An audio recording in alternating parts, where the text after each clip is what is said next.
Здравствуйте! Эфир телеканала «Салям» продолжают ишимбайские новости, в студии Дина Мурзина. 17-летний ишимбаец помог семье спастись из пожара. Возвращаясь домой рано утром, Иван Соболев увидел дым, шедший из окна дома по улице Советской. Молодой человек, не задумываясь, бросился туда. Все события того дня парень рассказал моей коллеге Ольге Валитовой. Получается, я направлялся оттуда, шел домой и заметил из-за угла дым. Подхожу ближе, вот с этого окна шел дым. Я подхожу к окну, к этому, залазю на карниз, спрашиваю, кричу: есть кто, что случилось? И мужчина говорит: диван горит. Я поднимаюсь в это окно, залазю. Он говорит: тушить надо. Я говорю: не надо тушить, вылази, сам спасайся, дыма уже много. Иван помог выбраться мужчине из помещения, в котором начался пожар. Но в квартире на втором этаже было сильное задымление. Там находились молодые супруги с годовалым ребенком. Вызвать пожарных парень не мог, у телефона села батарея. Я побежал в этот подъезд, ладно, он открыт был, забегаю на второй этаж. Вот, получается, между первым и вторым, где начало второго, там уже дым был. Я забегаю туда. Начинаю стучать во все двери, вызывать пожарных: эвакуируйтесь, пожар, горим. Я их стучал, они открыли. Я чувствую, что воздуха не хватает. Я выбегаю обратно. Получается, побежал еще в то окно, стучался. Почти во все квартиры звонил, чтобы вызвали пожарных. В это время в квартире на втором этаже жильцы уже задыхались от дыма, поэтому глава семьи выпрыгнул из окна, пытаясь позвать на помощь соседей, ведь нужно было спасать жену с ребенком. На крики выбежали жильцы соседних домов. Они нашли единственный выход для спасения малыша, растянули одеяло, на которое мама его сбросила. Ей же помогли выбраться из задымленного жилища прибывшие пожарные. Сноха как рассказывает, я, говорит, просто там вот клубки дыма черного. И просто, я, говорит, бросаю никуда, в бездну. Я, говорит, глаза закрыла и просто бросила его. Сын сейчас лежит в больнице. Вытяжка обоих ног, переломы обоих ног на вытяжке и перелом таза. Будут делать ему операцию на обе ноги сразу. Я сейчас в данный момент нахожусь без содержания с внуком. Сижу с внуком с годовалым.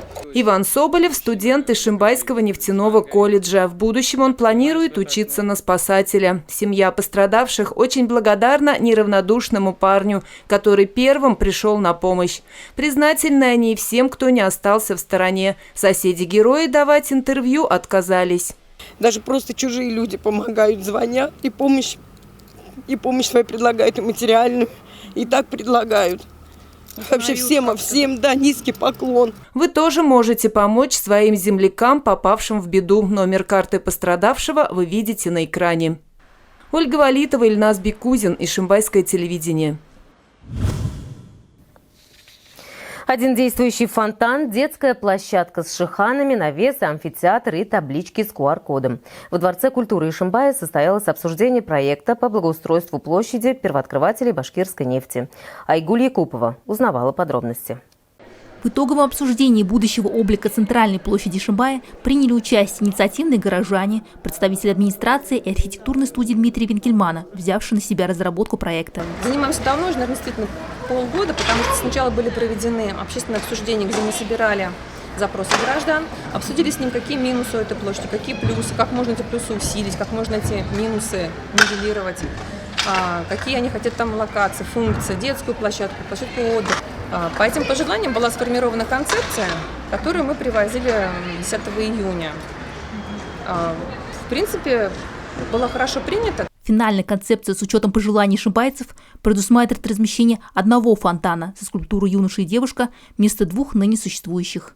Город знаменит своим шиханом, и это взяли за основу при проектировании будущей детской площадки.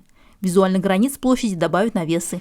Также они создадут тень для катающихся на роликах и скейтбордах детей. Проект я видела, и мне очень понравился проект сам, то есть вообще идея классная, и думаю, для молодежи это все супер.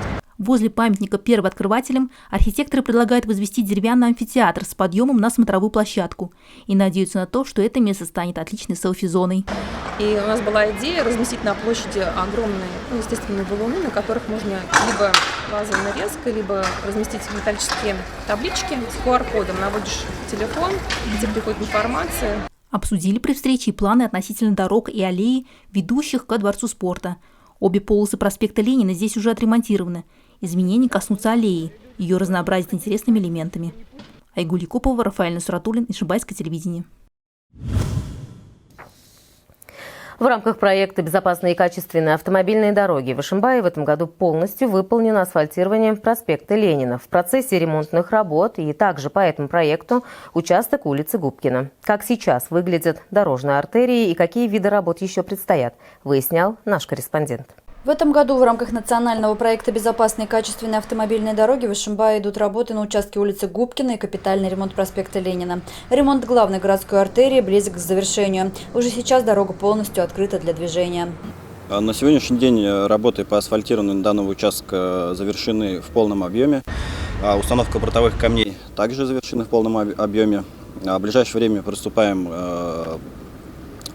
к нанесению дорожной разметки и установке дорожных знаков. Также на проспекте продолжается монтаж системы уличного освещения. После завершения этих работ будет подключен и абсолютно новый светофор на пересечении проспекта Ленина и улицы Советской. А преображение центральной аллеи города продолжится. В рамках муниципального контракта здесь стартует благоустройство. Будут высажены крупномеры, выложена новая брусчатка, установлены скамейки и урны. Работы планируется завершить в сентябре.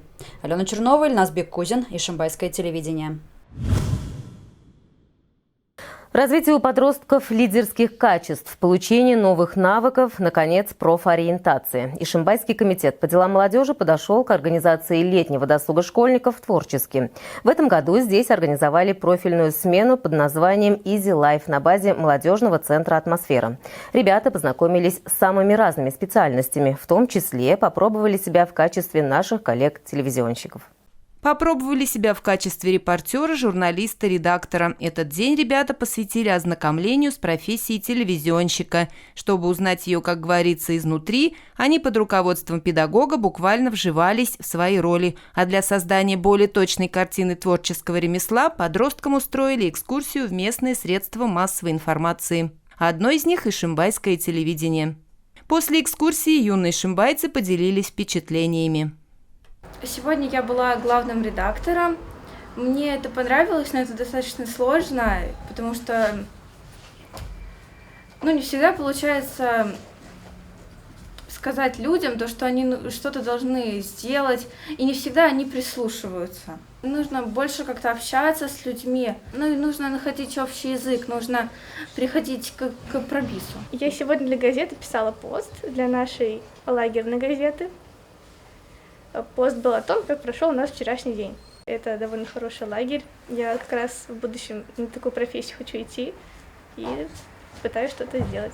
Организаторы решили осуществить свою идею через медиапространство. Профильная смена была всего 5 дней, зато они были очень насыщенными. В течение этого времени подростки смогли не только подтвердить свои лидерские качества, но и окунуться в увлекательный мир сферы массовой информации, примерить на себя профессию медийщика.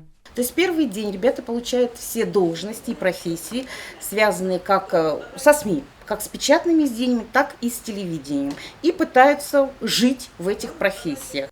Из-за нехватки в Центре оргтехники и посадочных мест на этот раз в профильной смене побывали 13 ребят. В основном это представители российского движения школьников, подростки с активной жизненной позицией, которые занимаются волонтерской деятельностью.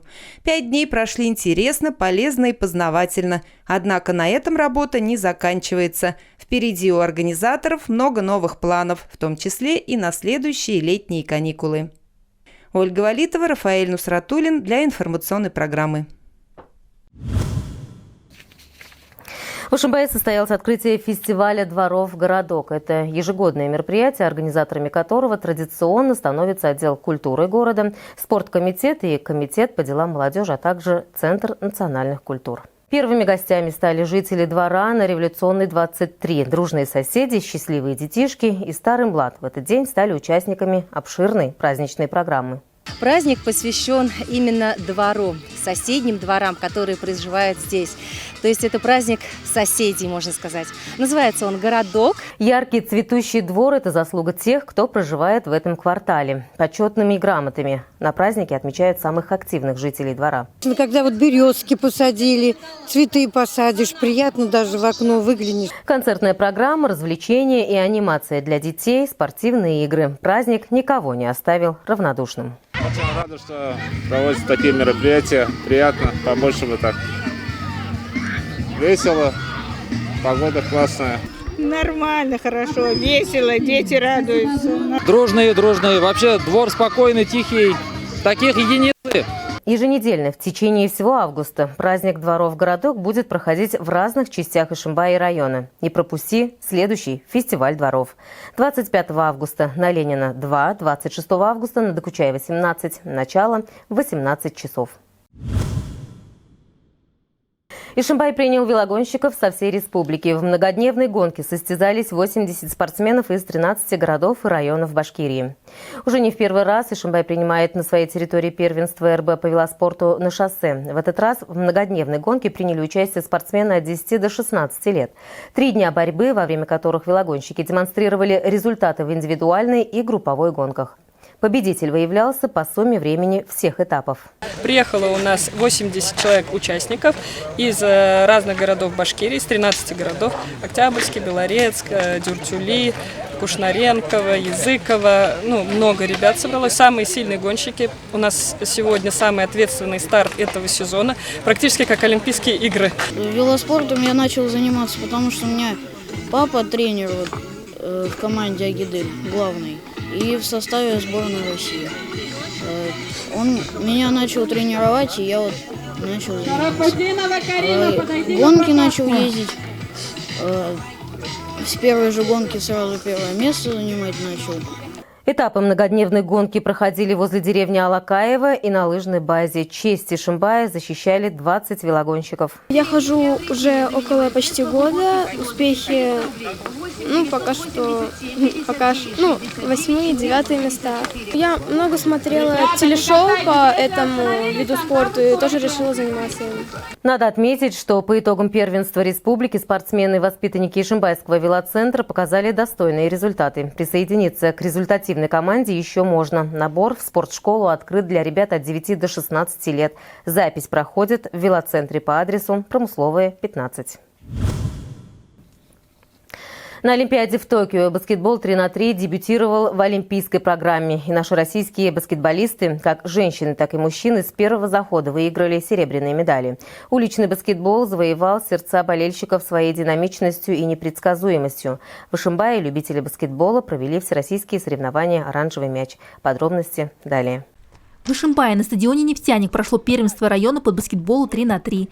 Мероприятие состоялось в рамках всероссийских ежегодных массовых соревнований «Оранжевый мяч» и празднования Дня физкультурника. Мы сегодня провели турнир среди игроков нашего города. Участников было мало, потому что все разъехались на отдых. Нам нужны новые люди в команду, у нас скоро соревнования, мы готовимся. Победителями первенства Ишимбайского района среди девушек стала команда «Авангард». Среди парней первое место завоевала команда «Чапман».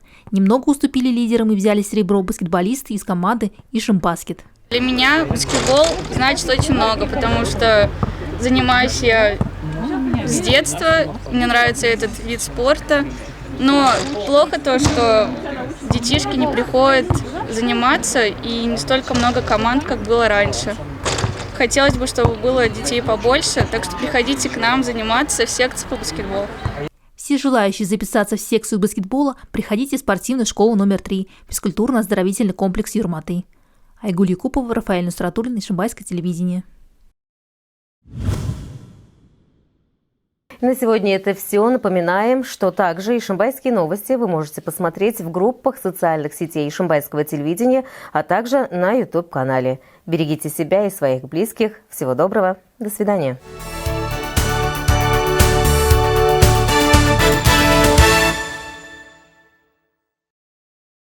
Кировская меховая компания «Зимние месяцы» меняет старую шубу на новую с вашей доплатой. 21 августа. Ишимбай. Дворец культуры.